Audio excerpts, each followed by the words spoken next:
हाय दोस्तों, मैं राहुल सर युक्ति कंप्यूटर से और आपका स्वागत करता हूं मेरे यूट्यूब चैनल युक्ति कंप्यूटर इंस्टीट्यूट में। दोस्तों, पिछले वीडियो में मैंने आपको ईएमआई कैलकुलेशन के बारे में बताया था कि हम किस तरह से ईएमआई कैलकुलेशन कर सकते हैं, किस तरह से बैंक में फॉर्मूलेज यूज करते हैं ईएमआई कैलकुलेशन के। तो उस ईएमआई कैलकुलेशन के फॉर्मूले से आप ये कैलकुलेट कर सकते हैं कि अगर आप particular amount of the loan लेते हैं और एक particular amount of interest particular amount of the period के लिए लेते हैं तो आपका ईएमआई कितना बनेगा, आप कितना प्रिंसिपल अमाउंट पे करेंगे और आप कितना इंटरेस्ट अमाउंट पे करेंगे। तो ये था दोस्तों हमारा ईएमआई कैलकुलेशन के बारे में कि अगर हमें लोन अमाउंट, इंटरेस्ट और पीरियड पता हो तो हम किस तरह से ईएमआई कैलकुलेट कर सकते हैं। वही अब सेम मैं आपको एक और फॉर्मूला आज बताने जा रहा हूं। उस फॉर्मूला के अंदर आप देखेंगे कि अगर आप कभी कभी जाते हैं बैंक में और कहते हैं कि मुझे एक मैं महीने का 10,000 ईएमआई भर सकता हूं 5 साल के लिए, तो मुझे अब मैं कितना लोन ले सकता हूं।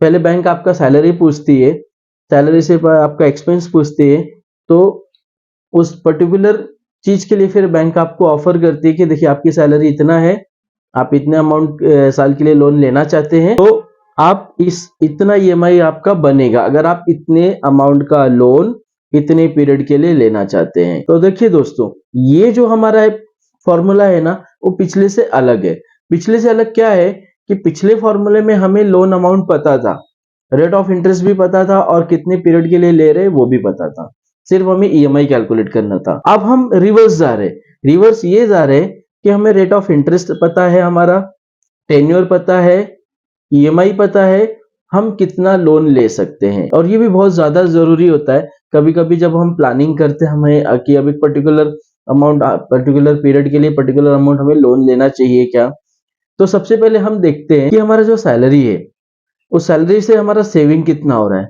और उस सेविंग से फिर हम ईएमआई कितना भर सकते हैं ताकि हमारा जो रेगुलर एक्टिविटी हो वो रेगुलर एक्टिविटी अफेक्ट ना हो। तो उसके लिए एक बहुत ही अच्छा दोस्तों फॉर्मूला है और आज वो फॉर्मूला मैं आपको बताने जा रहा हूँ। बहुत ही फंटेस्टिक फॉर्मूला है दोस्तों, इस वीडियो को जरा डिटेल में देखना। तो ये वीडियो पार्ट 1 जो पहले ही अपलोड हो चुका है और पार्ट 2 जो अब आज अपलोड हो रहा है, तो इसके अंदर आप देखेंगे कि आपका पूरा क्लियर जो रहेगा कि आपको ये अमाउंट लोन अमाउंट भी कैलकुलेशन कैसे करना है उसके बारे में देखेंगे। तो ज्यादा टाइम न लेते हुए दोस्तों मैं वीडियो को शुरू करता हूं। तो वीडियो को शुरू करने के पहले आपसे रिक्वेस्ट करूंगा कि अगर आपने मेरा चैनल सब्सक्राइब नहीं किया तो चैनल को सब्सक्राइब कर दीजिए ताकि आने वाले नए जो अपडेशन फॉर्मूलेज आ रहे हैं एक्सेल पे वो आपको इजिली मिल जाए। तो दोस्तों पहला फॉर्मूला है मेरा पीवी, प्रिंसिपल वैल्यू। क्या है? PV principal value.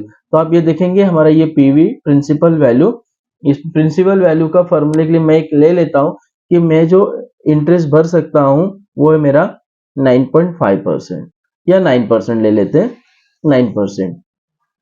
और मेरी जो कैपेसिटी है ईएमआई भरने की, वो ईएमआई मेरा जो सैलरी है उसके अकॉर्डिंगली मैंने निकाला 10,500 रुपीज, यानी मैं मंथली इतना ईएमआई 5 इयर्स के लिए, 5 इयर्स के लिए अगर हम भर सकते हैं तो हम कितना भर सकते हैं, तो मान के चलो कि 60 मंथ के लिए हमने, या 60 नहीं पकड़ते हम इसको, सिर्फ 24 मंथ पकड़ लेते हैं।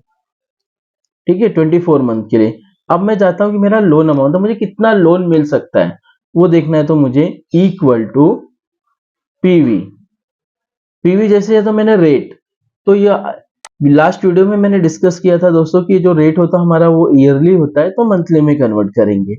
एंड देन उसके बाद नंबर ऑफ पीरियड्स, तो ये पीरियड हमारा मंथ में है तो इसे मैंने क्लिक कर दिया। अब उसके बाद मैंने क्लिक कर दिया नंबर ऑफ पीरियड पे। नंबर ऑफ पीरियड पे क्लिक करने के बाद यहाँ पे आ गया हमारा लोन अमाउंट के लिए, तो माइनस साइन अप्लाई करके, सॉरी ईएमआई अमाउंट, तो मैंने ईएमआई अमाउंट पे क्लिक किया। ये देखिए अब तो मैं 2,29,836 रुपीज अमाउंट लोन ले सकता हूं। यानी इतना मेरा जो है बैंक मुझे कहेगा कि आप इतना अमाउंट लोन ले सकते हैं। तो दोस्तों एकदम बहुत ही, अभी जगह अगर मैं चाहता हूं कि मैं अपना टेन्योर बढ़ा देता हूं, अब टेन्योर में कर देता हूं 36 के लिए, 36 में, तो मैं देखिए 3,30,000 रुपीज में लोन अमाउंट मैं अप्लाई कर सकता हूँ, यानी ऑलमोस्ट आप पकड़ लो 3,50,000 के आसपास ही आप लोन अप्लाई कर सकते हैं। यानी ये जो फॉर्मूला मैंने आपको बताया दोस्तों, ये जो फॉर्मूला है, इस फॉर्मूले से आप आपकी जो लोन लेने की कैपेसिटी है वो कैलकुलेट कर सकते हैं। कभी कभी हम क्या करते हैं, हमारा बैकग्राउंड चेक नहीं करते, जैसे कि हमारी सैलरी है 50,000, तो हम उस हिसाब से लोन लेना चाहिए। तो ऐसे केस में ये फॉर्मूला आपकी बहुत ही मदद करेगा। इस फॉर्मूले के अंदर आप आराम से आपके लोन अमाउंट कैलकुलेट कर सकते हैं। अब दूसरा एक ये जो एफवी है, फ्यूचर वैल्यू, ये फॉर्मूला दोस्तों हमारे लिए सेविंग का है।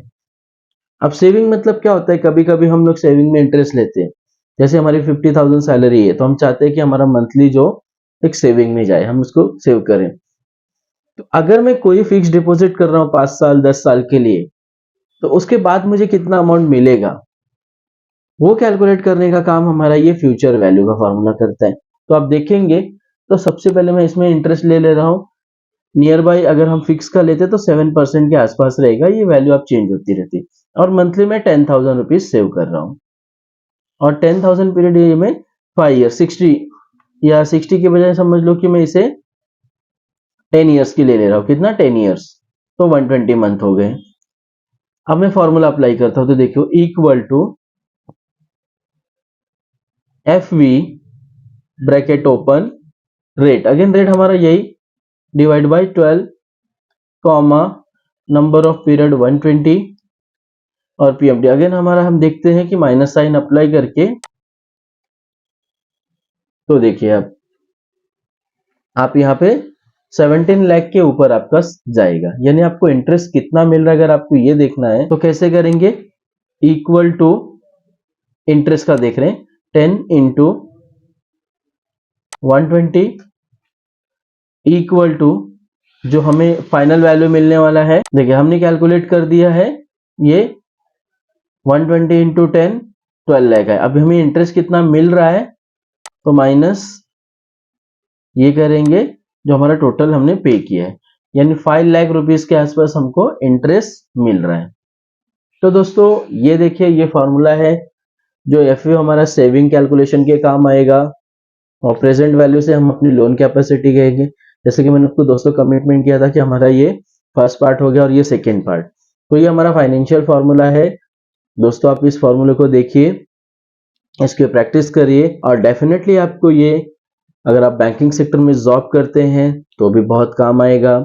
और दोस्तों अगर आप खुद के फाइनेंशियल प्लानर हैं या किसी को फाइनेंशियल प्लानिंग की सर्विस देना चाहते हैं, तो मेरा वादा आपको कि ये फॉर्मूला आपको बहुत ही काम आने वाला है, और डेफिनेटली आप इसको प्रैक्टिस करिए, आपके प्रैक्टिकल लाइफ में यूटिलाइज करिए दोस्तों।